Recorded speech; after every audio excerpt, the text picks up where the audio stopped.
eu nem ia gravar vídeo agora no começo do ano, porque tem menos gente assistindo e tal, começo de ano, tem menos ads no YouTube e tal, mas aí eu percebi uma coisa, eu e minha esposa, a gente tá meio órfão, assim, do que vê no almoço, na janta, porque vários dos criadores de conteúdo que a gente assiste não estão publicando nada. Aí eu pensei, pô, mas também deve ter o pessoal que me assiste almoçando, jantando, sei lá, lavando louça, dando faxina, etc., que não tem vídeo agora. Então, pô, vou fazer vídeo pros caras, não vamos deixar o pessoal sozinho aí. Então, se você tá agora, no começo do ano, lavando aquela louça e tava meio quieto o negócio, eu tô fazendo esse vídeo por você, pra você ter o que ouvir enquanto você tá fazendo as coisas aí, enquanto você tá almoçando. Vamos lá pra algumas respostas radicais, eu vou gravar pros próximos dias aí, sei lá, até quando. Tem um monte de pergunta aqui, pra você ter conteúdo pra você aí, também pra gente responder um monte de coisa da comunidade aqui.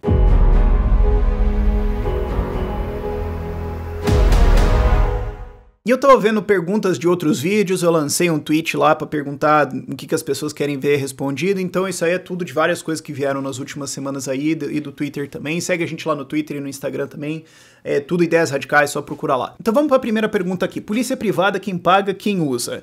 Isso aqui é uma pergunta um pouco complicada de você responder, porque tem vários jeitos diferentes que você pode responder isso, né? Libertarianismo não diz como é que a sociedade vai ser, ela só diz uma forma que ela não pode ser, que é tendo um Estado em cima. Se bem que eu gosto também da afirmação de que você pode ter sociedade ou Estado, os dois não dá, né? Porque você pode ter ou trocas pacíficas e interações voluntárias com as pessoas, ou Estado. Trocas pacíficas e voluntárias da sociedade não é, mas enfim, isso é um ponto bem do Jeffrey Tucker, mas enfim. Sabe, tem várias formas diferentes que você pode imaginar como é que seria uma estrutura de polícia e segurança, ou sequer se teria polícia, porque você pode imaginar estruturas onde não tem, não sei. Não que eu acho que vai ser assim, ou que eu desejaria, mas estou dizendo, é possível.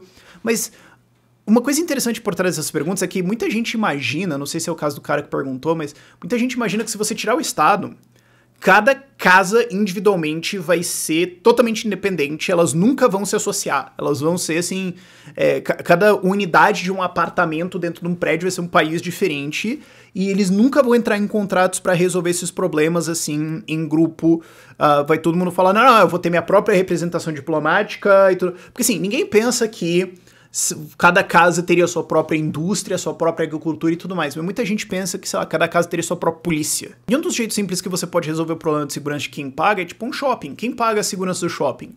O lojista. Não você que tá indo lá. Por quê? Porque é uma das sacadas do... O Titus Gebel usa muito esse termo no livro do Free Private Cities. No negócio de viver junto, que é uma cidade, é um business de viver junto. No negócio de viver junto, pode ser uma puta boa ideia você incorporar segurança em um sistema de justiça, porque segurança vai fazer esse sistema de justiça valer, junto com a administração de um espaço, uma administração urbanística, por exemplo.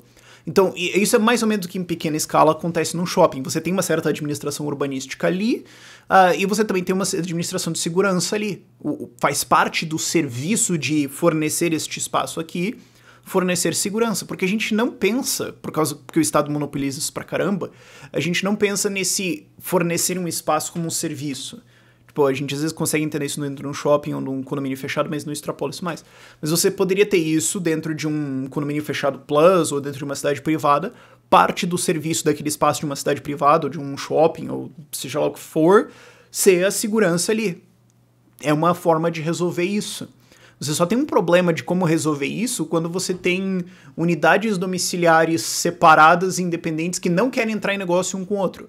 Mas, tipo, se você odeia o teu vizinho tanto que você não entraria em nenhum negócio, em um contrato simples com ele para dividir custos de seguranças, não tem outro lugar melhor pra você ir morar? Tipo, esse realmente seria um ponto, um acontecimento comum? Se você não consegue nem concordar com o cara, com as pessoas ao teu redor pra rachar isso, será que isso...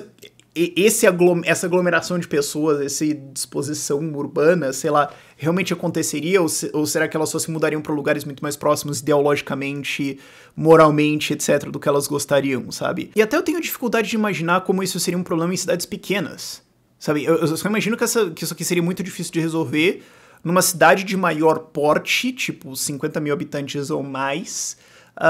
Só que eu me questiono se ela existiria em primeiro lugar sem ter alguém que fornece o serviço, sem ter alguma junção, sem ter algum contrato de administração desse negócio de viver junto maior, sabe? Eu tenho muita dificuldade de visualizar como é que você teria casinhas independentes que nunca entram em contrato, mas por acaso eles resolveram estar todos no mesmo lugar e tem dezenas de milhares de pessoas lá. Porque numa cidade pequena eu muito imagino pessoas armadas e puramente as pressões sociais de você ter uma cidade pequena seriam suficientes para resolver 99,9% desse problema. Essa pergunta aqui eu achei legal pra caramba. Entre mais impostos ou déficit fiscal, no que um libertário pragmático oportunista deveria optar? Eu tô entendendo que essa pergunta aqui... Pode ser que eu tô entendendo errado, mas eu tô entendendo que essa pergunta aqui é a seguinte, ó, digamos, o governo tá lá em déficit, e isso aí vai dar uma dívida que vai ter que ser paga com juros. Tá, esses são os fatos. Isso vai ser tomado em nome de um monte de gente aí que nunca concordou com isso. Você pode subir imposto pra cobrir isso, daí você não tem dívida, então você tá roubando agora, mas não rouba no futuro, ou você pode deixar o déficit lá. Qual que é melhor?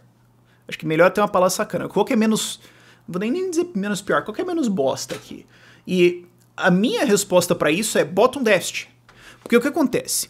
Existe um pessoal de assim, não, mas você não pode reduzir impostos e abrir um déficit, porque no fim dos contos vai dar dívida e tudo mais, então você é contra isenção fiscal, porque isso é privilégio e tal. A galera é eficientista, não vou dizer liberal, é eficientista. A galera que fala assim, não, a gente primeiro tem que reduzir as despesas do Estado, e daí depois a gente vai reduzir impostos e tudo mais. Bicho, no mundo real da política, isso não vai acontecer, porque se você reduzir gastos e tiver um superávit, um monte de político vai falar, olha um monte de dinheiro dando sopa aí. Não vou reduzir imposto, bicho. Agora eu tenho um monte de dinheiro que eu posso gastar pra comprar voto. Não vai acontecer isso. O que você vê no mundo real, o que realmente causa as reformas nos países, não é estamos numa situação boa, onde existe uma estabilidade, o orçamento tá bem, então vamos aproveitar para... Não! Eu não conheço um caso onde isso aconteceu. Não tô dizendo que é impossível. É possível, eu só acho muito difícil, mas se alguém conhece um caso desse, me fale. Os casos onde reformas profundas acontecem são onde as contas estouraram. Eu não tô dizendo assim, falência, moratória, plá. Porque tem a galera também do, não, se o Estado quebrar, ele vai acabar. Não, porque senão a Argentina já seria ANCAP. Mas, não necessariamente. Eu não tô dizendo que sempre que as finanças estão estouradas pra caramba, tem reformas. Se fosse o caso do Brasil também, por exemplo, já seria o ANCAPistão. Mas tô dizendo que quando você tem uma situação dessas, você encurrala a política pra... Cara, vocês não têm realmente muitas opções. Gastar pra estimular? Não dá. Emitir mais dívida? Não dá, porque já ninguém mais acredita em vocês. Então vocês podem ou bater o pé, birrar e falar, vamos continuar uma merda e fazer uma grande campanha de marketing pra dizer que não tá, e tentar convencer o eleitorado e comprar uns votos do jeito que tá, que é a Argentina. Ou os caras podem falar, privatiza uns negócios aí. Saco. O Plano Real foi isso no Brasil. Quem no Brasil, durante o Plano Real e as privatizações e tudo mais, dentro da política, assim, porque tem um grupo que fez tudo mais, mas assim, quem dentro da política ou dentro do senso comum era a favor disso? Não era um negócio muito amplo assim. É porque acabou as escolhas. Não tinha mais o que fazer. A Nova Zelândia foi muito isso. Vários países que fazem reformas, exceto os que são ex-soviéticos, que é só o trauma soviético mesmo, é porque eles não têm mais opção. Então, assim, se tem um déficit, deixa lá. Tá um déficit gigantesco. Sim, vamos resolver isso aqui mais imposto? Não. Não, foi o seguinte, ó, você vai ter que cortar gasto agora. Fim, acabou, não tem mais soluções. Quer dizer, você pode tentar subir imposto, mas eu vou te barrar. Eu vou te impedir de fazer todas as soluções estatistas, mas eu vou te ajudar para fazer soluções de reformas e de redução de Estado. Então, eu entendo como alguém pode chegar nessa dúvida aqui, mas nesse caso você ter um déficit não é que é bom, mas é uma oportunidade de você reduzir as opções que o Estado tem para crescer, você precisa barrar muito menos coisa, e aí você consegue forçar uma redução. É o que tem acontecido em vários países aí, é o que tem acontecido no Brasil, por exemplo. Mas daí vai dar dívida. Cara, se você não fizer nada, vai dar dívida também. Não, porque daí porque se subir o imposto, fecha. Não, se subir o imposto, fecha, vai ficar tudo bem, e daí os caras vão fazer merda de novo, e daí vai ter um outro déficit. É isso que vai... Só que agora tem mais imposto. Porque é isso que sempre acontece. Então, resolver essa situação, vamos subir imposto. Não vai resolver, desculpa. E um último ponto interessante de fazer é muito mais fácil você conter um Estado que está no déficit e precisa emitir dívida do que um Estado que está cobrando impostos. Por quê? Porque credor pode não emprestar. Porque se o país está cobrando imposto mais, ele vai lá e rouba e acabou. A não ser que colapso, as pessoas soneguem abertamente, se recusem, revolta civil, etc. O que é extremamente difícil de acontecer. Agora, se um país está em déficit e ele precisa emitir dívida para continuar financiando toda a palhaçada e responsabilidade que ele está fazendo, se o número de credores se reduzir bastante, você não precisa nem zerar. Mas se o número reduzir tanto que a taxa de juros explode e os caras falam, e aí, brother, fudeu, vamos ter que organizar o negócio, você acabou de segurar a coisa. E esse é um mecanismo de mercado que pode acontecer muito mais facilmente. Então, em termos de frear isso e forçar a reforma, é muito mais fácil quando você tem um déficit. Ah, então você está defendendo que a gente tem que causar um déficit no Estado para forçar a reforma. Não, eu só estou dizendo que é o que é. Se tá esse negócio aí, bom, o que eu vou fazer com isso? Isso meio que nos leva a uma outra pergunta aqui, que é, Rafael, o que acontece se aqui no Brasil começar a cobrar imposto de renda de grandes fortunas? Bom, o que acontece é, e isso não é mais nem o que eu tô falando, a Receita Federal soltou isso hoje. Eles falaram, esse é um imposto muito difícil de cobrar e muito fácil de evadir. Não vai dar certo. Tá bom que, assim, eles tiveram um momento de razoabilidade de falar isso, deles eu já espero abaixo de nada, então eles terem a razoabilidade de falar isso já até me surpreendeu. Depois eles falaram, puta burrice de cobrar imposto em dividendos e tudo mais, mas é a Receita Federal, o que você espera? Claro que ela vai falar que tem que pegar o seu dinheiro, até a Receita Federal fala, não vai dar, a gente não vai conseguir cobrar, é muito fácil de evadir, dane-se. E a galera rica vai ainda mais embora, e inclusive tô entrando nesse negócio aí de levar a gente embora. Outra do Twitter, recentemente o Paulo Guedes disse que 2021 será o ano do Brasil e que vamos crescer muito. Você acha que tem chances reais disso acontecer? Bom, a gente já sabe o que acontece quando o Paulo Guedes fala que vai ser uma... Agora assim, ó, isso aqui, vamos dar uma resposta, não é exatamente o que você esperava, eu suponho, mas é o que faz sentido responder aqui. Isso aqui ser ou não ser verdade depende exclusivamente de o quão bem forças em defesa do livre mercado vão se organizar no ano que vem e para frente para aprovar reformas. Porque a gente tinha forças existentes, mas desorganizadas em 2019 e 2020. Inclusive, eu acho que a gente tinha mais organização para isso no governo Temer do que agora. Mas, não que eu esteja dizendo que o governo Temer era bom, só estou falando que a defesa a favor de reformas, não necessariamente porque eles eram a favor de reformas, mas a favor de fazer aquele troço acontecer, provavelmente era mais organizada em 2017, antes do Wesley Day, do que nos primeiros meses de 2019, ou até nos últimos meses de 2019, 2020, foi uma lambança desgraçada. E essa organização tem crescido. Você consegue ver isso por causa de pequenas, mas importantes... Não é pequenas, médias, mas importantes vitórias que aconteceram, especialmente nesses últimos meses aí, tipo BR do Mar, tipo o novo marco do saneamento, tá vindo várias coisas novas aí, e essa organização tá subindo. Então, assim, vai ser o ano que a gente vai crescer muito. Quanto que é muito pro Brasil? Bom, dado o fato que a gente perdeu a última década, se a gente crescer 3% em média na próxima década, já é muito para padrão Brasil. Vamos lá, né? Padrão mundo, muito, é 10%. Quanto que a gente poderia... Eu acho que 7% tá dentro do nosso alcance se a gente começasse a fazer um monte de reformas. Aí você vê esse número bastante em países que estão fazendo reformas. 7% deixa de acontecer? Não. 3% em média na próxima década? Tem. 7% em média na próxima década? Não acho real, é possível, eu consigo ver um cenário onde isso acontece, não acho que é o mais provável, mas eu consigo ver um cenário onde isso acontece, em parte vocês estão ajudando isso a acontecer, mas assim, tem mais chance em 2021 do Brasil implementar reformas e crescer do que em 2019 ou 2020. E último aqui, que o vídeo já tá ficando longo, se alguém que resolve não se submeter a nenhum sistema de justiça, matar outra pessoa na Capistão, como é que ele seria punido? Tem uma presunção dentro dessa pergunta aqui, que é que a pessoa pode não se submeter de alguma forma, que ela pode se evadir de alguma forma. E isso não é exatamente verdade por causa do jeito que eu estava respondendo a primeira pergunta. Porque do que a tecnologia humana de gestão de espaços e de gestão do negócio de viajante conhece, o melhor jeito de você fornecer um sistema de justiça e segurança é combinar isso com fornecimento de um espaço, ou gestão de um espaço, alguma coisa assim. Tipo um shopping ou uma cidade, no sentido de você pode ter uma cidade privada. Então, o que acontece, que eu imagino na maior parte dos casos, é isso tá misturado.